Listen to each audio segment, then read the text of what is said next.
Welcome friends, secrets of gods में आप सभी का स्वागत है। और आज हम आपको बताएंगे कि भगवान श्री कृष्ण द्वारा बसाया गया वैकुंठ धाम पृथ्वी पर कहाँ पे है।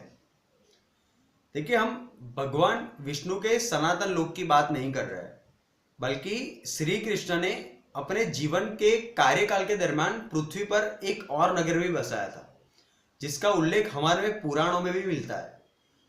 उसका नाम है वैकुंठ धाम। तो भगवान श्री कृष्ण ने वैकुंठ धाम कहां पे बनाया था, वो आज तक एक रहस्य ही बना हुआ है। भगवान श्री कृष्ण ने अपने जीवन काल में 3 नगरों का पुनरुद्धार करवाया था। एक द्वारिका, जो उनके पूर्वजों की भूमि थी। दूसरा इंद्रप्रस्थ, जिसको आज हम दिल्ली के नाम से जानते हैं, और माना जाता है कि दिल्ली की नींव भी भगवान श्री कृष्ण ने ही रखी थी, और उसका पौराणिक नाम है इंद्रप्रस्थ। और तीसरा नगर था, वो था वैकुंठ धाम।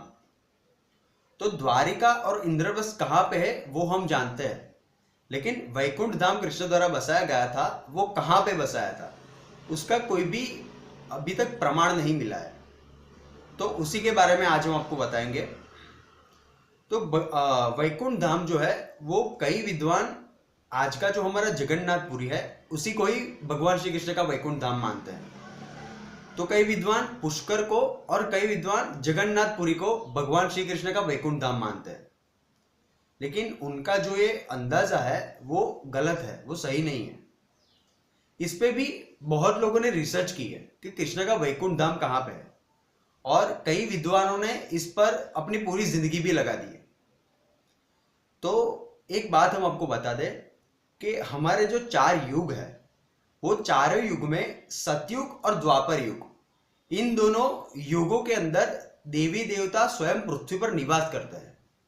लेकिन जब जब धर्म और अधर्म का संतुलन जब बिगड़ने लगता है, जब अधर्म की वृद्धि होती है, तब देवी देवता पृथ्वी छोड़कर उनके मूल निवास स्थान में चले जाते हैं। जैसे कि भगवान शिव का कैलाश पर्वत आज भी पृथ्वी पर मौजूद है, और भगवान शिव एक समय में शिवजी स्वयं वहां पे अपने साकार रूप में निवास करते थे, ऐसा हमारे पुराणों में उल्लेख मिलता है।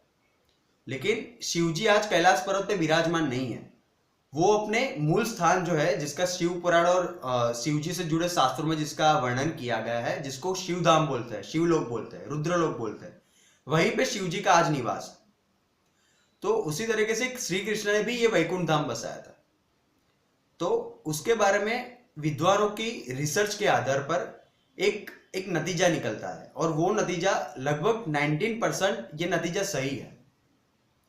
तो उन विद्वानों के अनुसार भगवान श्री कृष्ण ने अपना वैकुंठ धाम भारत की सबसे पुरानी और लंबी पर्वत श्रृंखला, जिसको हम अरवल्ली की पर्वतमाला के नाम से जानते हैं, उसी पे भगवान श्री कृष्ण ने अपना वैकुंठ धाम बसाया था। अरवल्ली की ये जो पर्वत श्रृंखला है वो भारत की सबसे प्राचीन पर्वत श्रृंखला भी है, और पुराणों में भी इसका नाम उल्लेखनीय है। उसको पुराण के अंदर अरावली के नाम से जाना जाता है। अरावली एक संस्कृत वर्ड है, और इसी पे माना जाता है कि कृष्ण ने अपना वैकुंठ धाम बसाया था। और वहां पे कृष्ण के अलावा जो उनके साधक थे, जो सिद्ध पुरुष थे, वही कृष्ण के साथ वहां पे निवास कर सकते थे। अभी अरवल्ली की ये जो पर्वतमाला है वो भूशास्त्र और भू संरचना के हिसाब से भी सबसे प्राचीन पर्वतमाला है भारत की। अभी ये जो पर्वतमाला है उसके लेंथ है 560 किलोमीटर, 560 किलोमीटर्स, और उसका एक सिरा राजस्थान के माउंट आबू में गुरु शिखर के नाम से जाना जाता है, और उसका जो दूसरा सिरा है वो दिल्ली में मिलता है, और उसका नाम है द रीच, उसको द रीच के नाम से जाना जाता है। तो यहीं पे भगवान श्री कृष्ण ने अपना वैकुंठ धाम बसाया था। ऐसा विद्वान बहुत ही अपने ऐसे उन्होंने जो रिसर्च की है उसके आधार पर वो लोग बताते हैं कि कृष्ण का वैकुंठ धाम कहीं नहीं बल्कि यहाँ पे ही अपने लिए एक छोटा सा नगर कृष्ण ने बसाया था।